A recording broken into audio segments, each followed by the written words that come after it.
This is a production of Cornell University. Well, hopefully we're going to have quite an interesting conversation today about things that I don't think a lot of people necessarily are thinking about, Carl. We don't think about weeds the same way here in New York State as we do a lot of other places, Matt. Whether it's alternatives to traditional controls because of concern for chemicals, or it's the onslaught of no mow May and what's a weed. So we hear from our extension faculty in the field all the time, Matt, about alternative weed control things. So the things we're going to talk about today, obviously there's a lot of mainstream stuff, but also a lot of new stuff that I think folks haven't heard before. So, Carl, always love a good rolling in the grass with the dog picture. I think if I came back as a dog, this is how I'd wind up being, a golf course dog rolling in the grass. Mike Richardson got his tractor stuck out at his farm in Arkansas, was looking for people to see if they had better ones. I'd have to say this is pretty darn good, but not unexpected for a PhD driving a tractor. So what's happening? Well, Steve Rabideau at Wingfoot's putting in drainage everywhere, and that's pretty much what everybody should be doing. And honestly, now's been a good time to recognize drainage needs. We've been getting enough rain.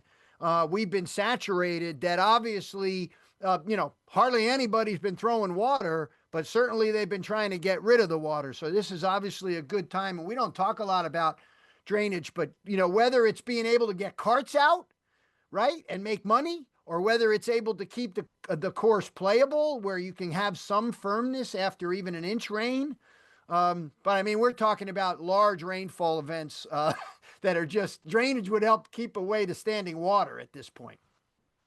I got to be at Harvest Hill on Thursday, a golf course in Orchard Park, New York, with the golf course superintendent, Eric Tuckles. And they built a new maintenance facility back in 2020, Carl, and here's their wash pad. Pretty good, right? I mean, he's apologizing like, well, it's not recycled. And I said, well, that's best. This is still pretty good. Yes or no? I like this. This is definitely a par. We're containing it in one area. We're filtering out. It looks like he's got two levels of filters there for the various two levels of filters. And then there's about a foot to a foot and a half space below the drain. Like it goes in there and then there's sludge at the bottom. I guess he called it a grease trap, and they shovel it out every once in a while. But I'm telling you, he said all in this thing couldn't cost 15 grand. Yeah. Carl, if every golf course put this in, we would shut up about this, wouldn't we? Well, you might. I'm not sure I'm going to shut up about it, but for sure, this is one of those things. Okay. We're getting warm, Matt. Our soils are warming. I bet you got crabgrass, germinating and going down there. We're in the 50s and mid 60s. The GDD Tracker, which we're going to get to in a minute, shows we're germinating. You got some germination down there yet, Matt? We do, yeah. And some of our fields that, in areas that usually you see it first, that's where we've got it. So we're kind of waiting on the rest of it. We got warm and then it cooled off again. So. And you're the kind of guy that can't wait for it to come because you probably got 15 studies out there trying to study it, right? Yep. All right. So the soil's warm. And it was really warm along the coast and cooler along the lakes. I think you'll see that the progression of the season mirrors that as well. We're a little bit further ahead to the south than we are to the north.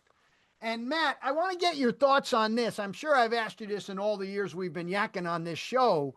We still use this Purdue spring dandelion base 50 growing degree day model for 2,4-D in either an ester or an amine formulation. What's your feeling about this as a strategy for, listen, everybody knows the spring's not great. How is this model in your mind? Yeah, I think it's pretty good. I mean, the biggest concern obviously with the esters is volatility, but you'd like to use them as long as you can to get the better efficacy. So I think it makes sense. Also keeping in mind the sensitive plants, nobody's put out tomatoes or anything yet. So, it makes a lot of sense to me. Okay. So did you slip in the idea that the ester form is more effective than the amine form? I mean, slightly, but the other thing is 2,4-D alone is pretty good on dandelions anyway. Right. So you've got that kind of So weighing. the chemistry in your mind is maybe not as critical. I don't think so. I mean, especially if you look at, a lot of lawn care businesses, you've got, they're making these applications over 6-week periods by the time you start at the first yard and get to the last one. So, and the other thing is I think a lot of LCOs are making multiple broadleaf applications per year. So I think it's more important just to get it out. It's a slight increase in efficacy with the ester, but I think it's more important just to, if you want to control the dandelions, to get something out, and get it out before it gets too hot. So right, and that's the key, right? And that's what you were saying, and we've talked about this before, that the ester formulation is more susceptible to vapor drift and volatilization.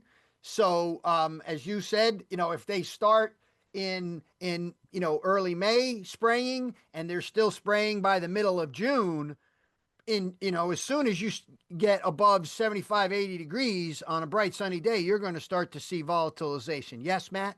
yeah. So we've got to be careful. So if early, later into the season, obviously the amine formulation becomes critical. Now, I don't care what you're applying. You shouldn't be doing it in the next couple of days. We are soaked and saturated, and the amount of rainfall that's fallen in these areas, I don't want to say historic, because we've had, hurricanes come through, jump 16 inches.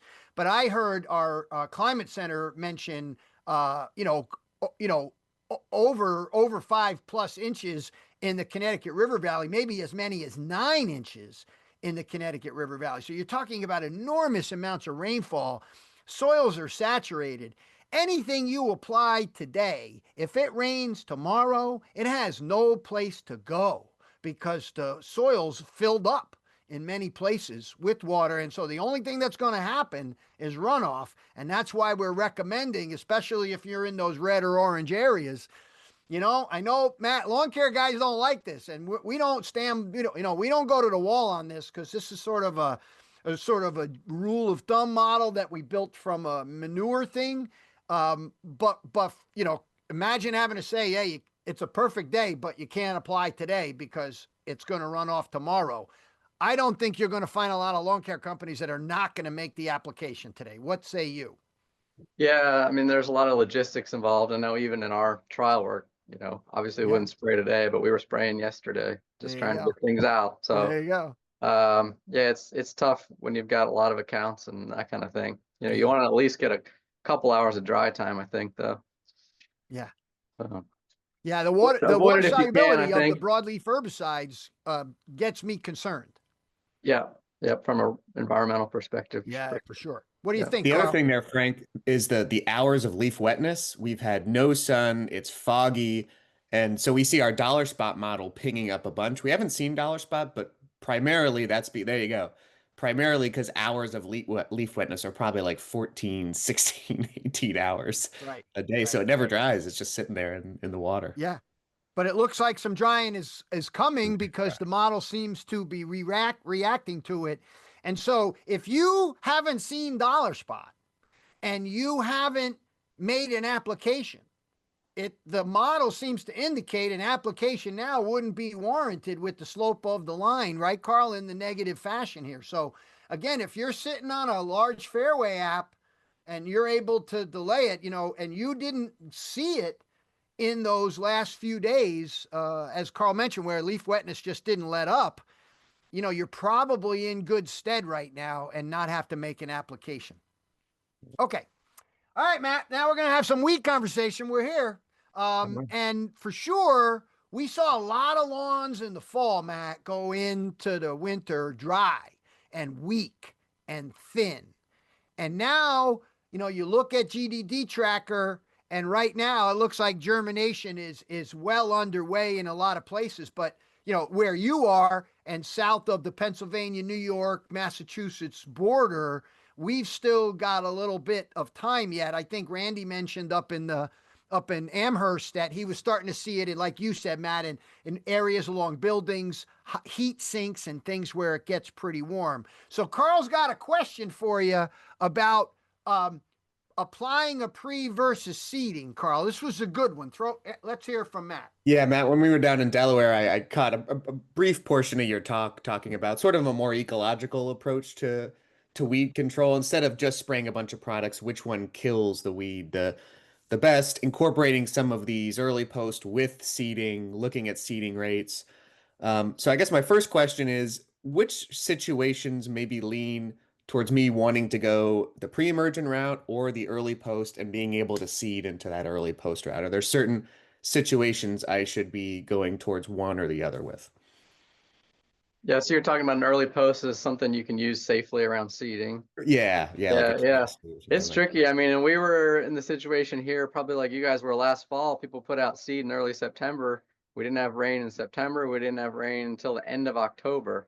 And so a lot of those seedlings barely germinated before the weather got so cold. And so, and we've had now 2 years of pretty good droughts. So we've got a lot of lawns and other places that are just in a situation where we need to recover some turf.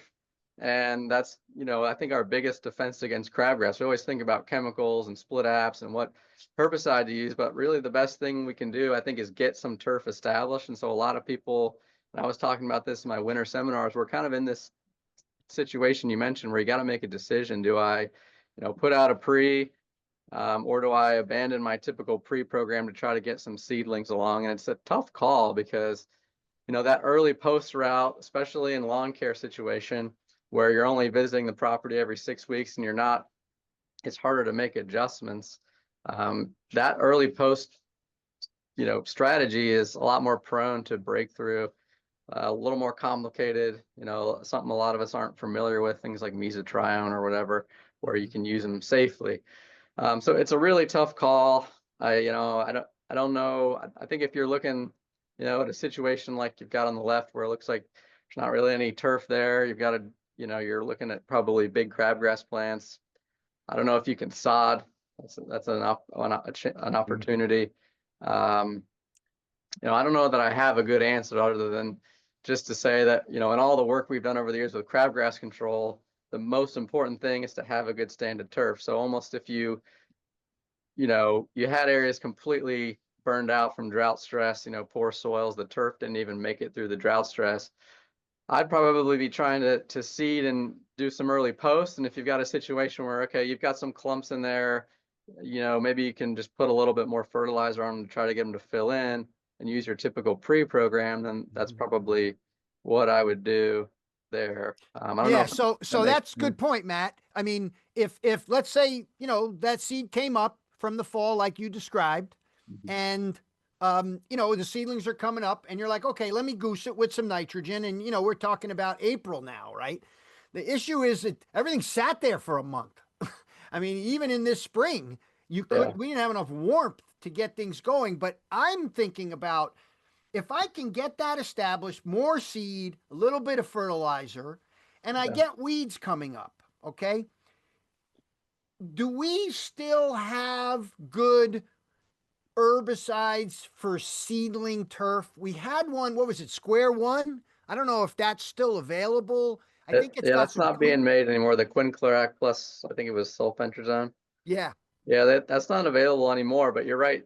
The quinclorac and the mesotrione are your two options that you can use safely around seeding. So the problem with, going that early post route is you're just going to need more applications. So you're probably going to need, let's say mid-April to now, you could put out, mesotrione or something, and try to keep those seedlings going, get them to maturity. And then, by midsummer or your next 6-week round, you could then switch over to something like Square One or something with quinclorac in it.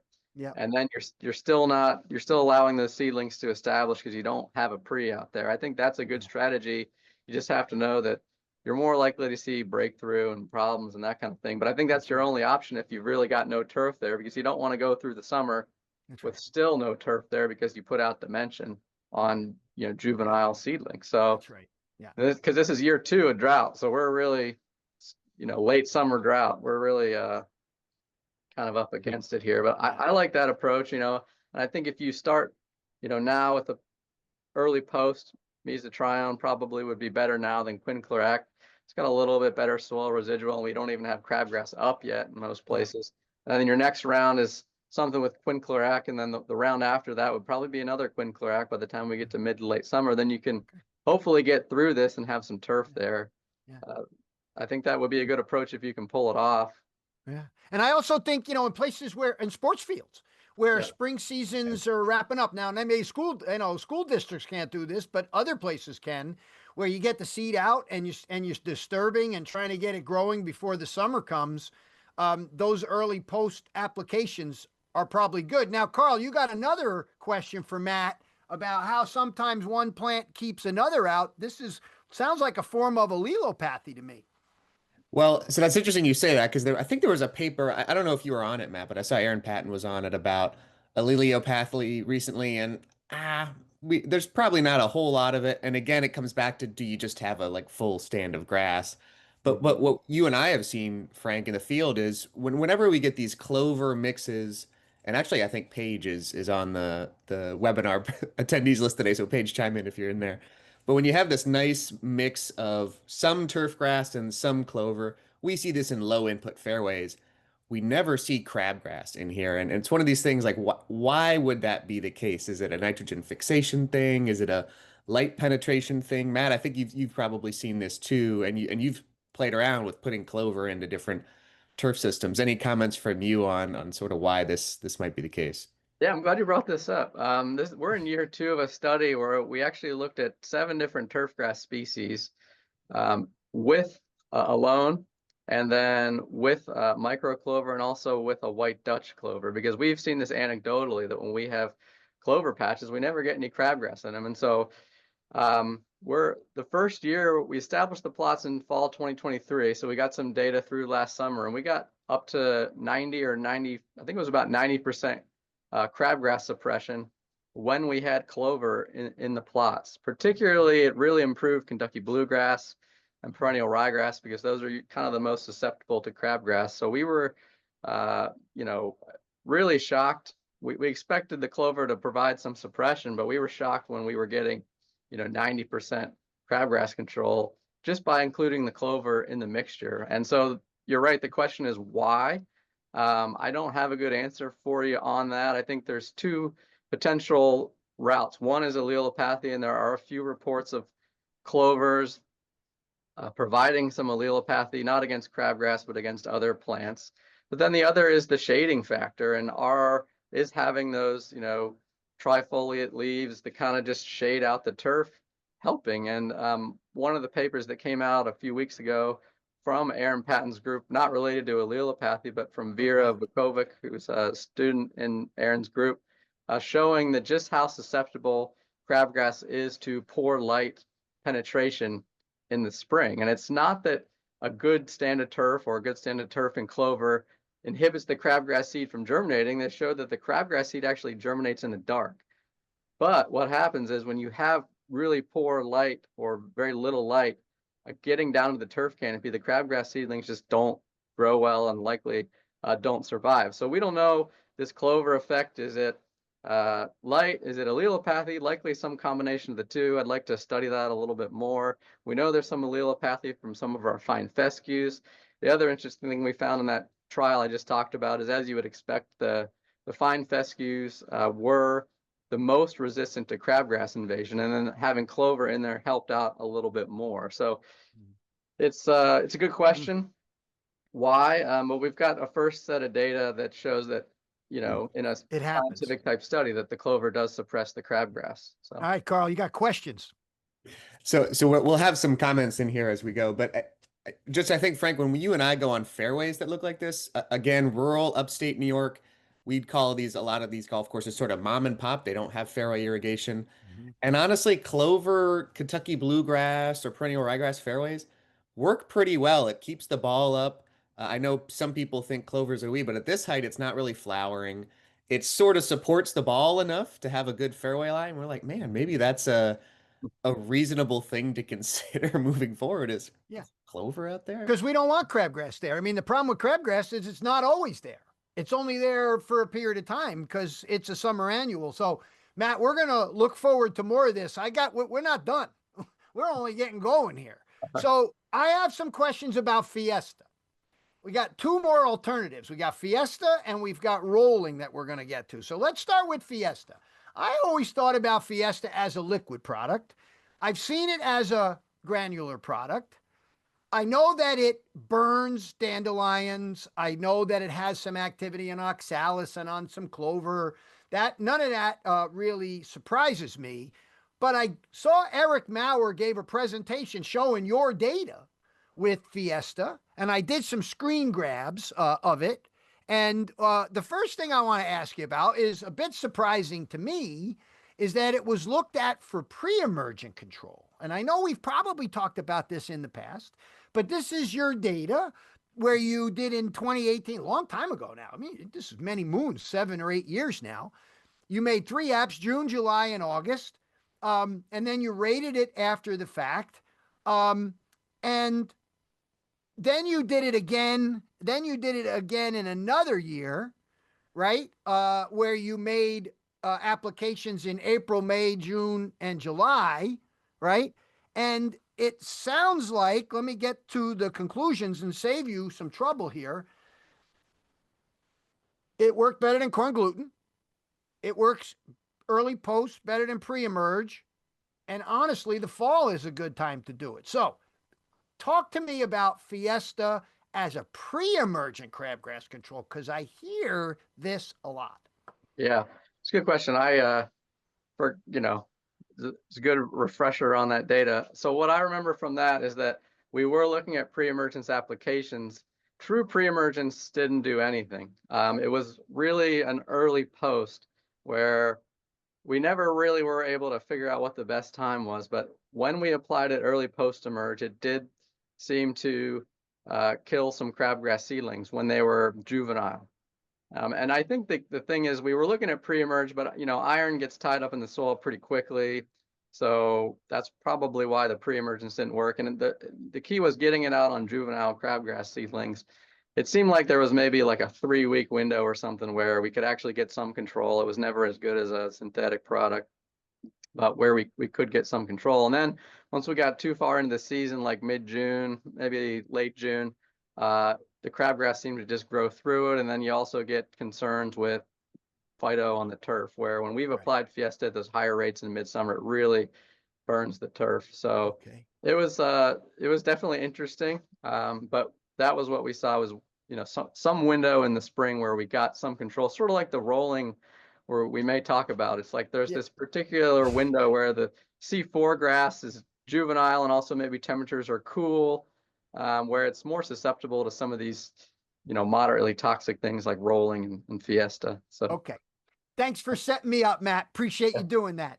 And again, just like, we have the great joy of working with the folks out at the Vineyard Golf Club, a place that your technician, Dan Tuck, knows fairly well. And one of the things we've seen out there, because they haven't been able to use herbicides, is what happens ecologically. And this happens to be a picture of a cart path area where, of all things, fine fescue is thriving under cart traffic and crabgrass is not. So you got two confounding things. No one thinks fine fescue is traffic tolerant, and no one even heard that yellow-green stuff is crabgrass that's not growing in the traffic area.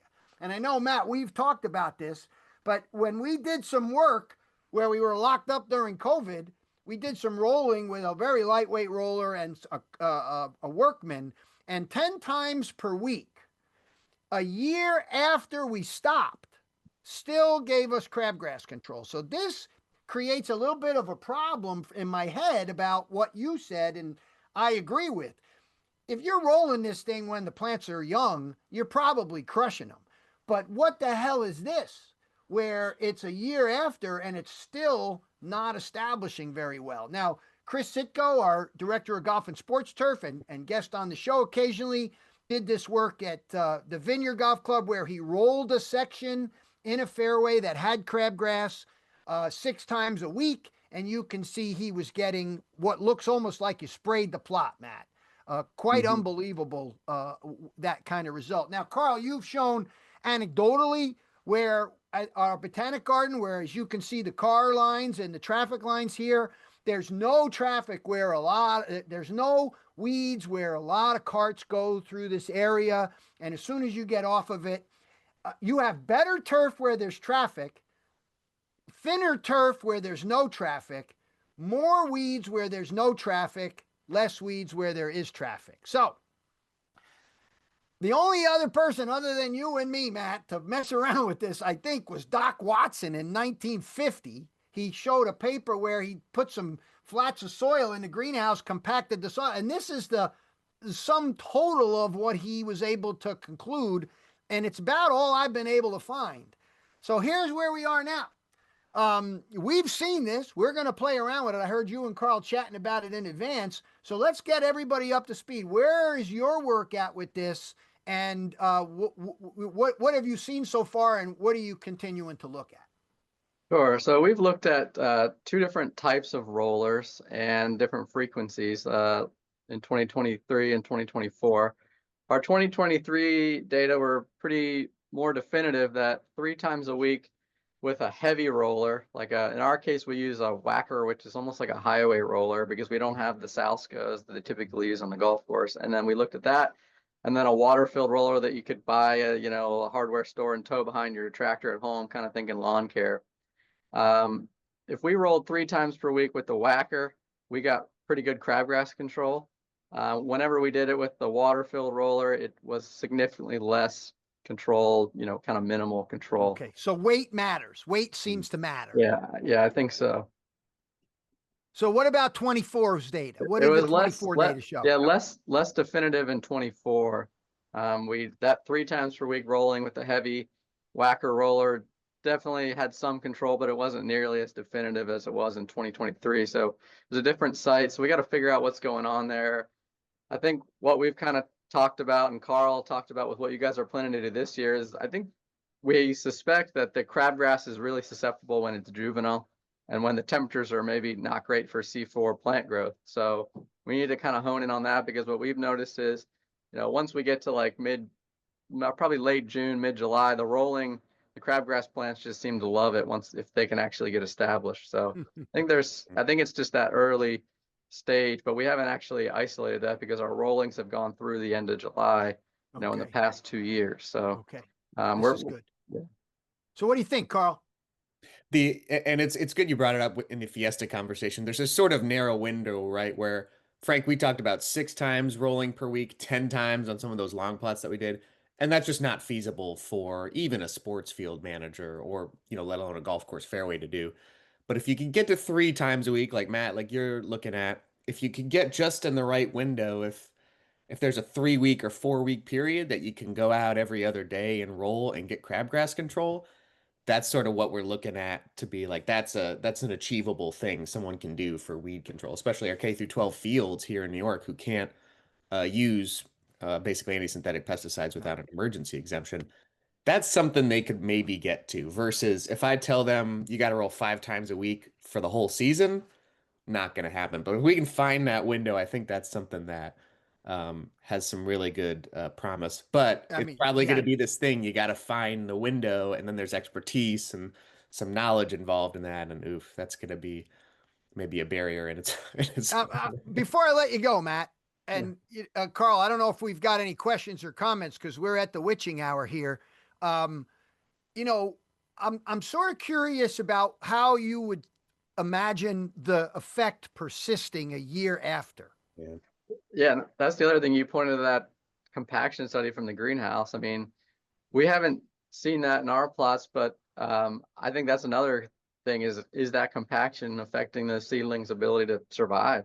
Mm-hmm. And we have not looked at that, but that's another component kind of separate from this. Okay, if we crush juvenile plants from the leaves, this friction, maybe they're getting diseased after we destroy those leaves. I don't know what it is, but that's even separate from this compaction, which is super interesting too. So probably multiple things we could pull out of this. And I think the final part is the turf gets better. The actual rolled grass looks better. And, I think we've sort of suspected this for a while, that there seems to be some physiological response that the plants have to that crushing, so to speak, that actually they respond to in a positive way. How Yeah, about we questions or comments, Carl? Yeah, Paige had a question about the Dutch white clover versus the micro clover, Matt. I wonder if you could speak to what those plots look like over time, and not only if the crabgrass percentage, but the turfgrass percentage as those. Yeah, that's a good point. That's one of the things I've noticed in these plots that we're doing that clover work is over time, the clover, I'm wondering, almost dominates too much. And how would you manage that? Especially the micro clover. We did have higher clover percentages compared to the white Dutch. We also got better crabgrass suppression from the micro clover compared to the white Dutch. But I've noticed, especially in the bluegrass plots, which need more nitrogen typically, that I almost wonder if we have lost too much turf in there, that it might not be as traffic tolerant, that sort of thing. So that's something we need to kind of take a look at. And Paige has done a lot of work on clover, so I'd be interested in her thoughts too. But yeah, it was almost like, okay, how much turf is left under these plots? Yeah. So Yeah. A Tom common Cook. theme Tom common Cook theme also played around with the strawberry clover, as Paige is saying, right? Yeah. Yeah, good. All right, Carl, we're there. Matt, so Yeah. great to see you. I hope our paths cross this year. Yeah, for sure. Thanks a for bunch, Matt, for having me, joining. Carl. Thanks, Yep. everyone. Happy Mother's Day to all the moms. Yeah. Happy Mother's you Day. guys. We'll see you guys next week. This has been a production of Cornell University, on the web at cornell.edu.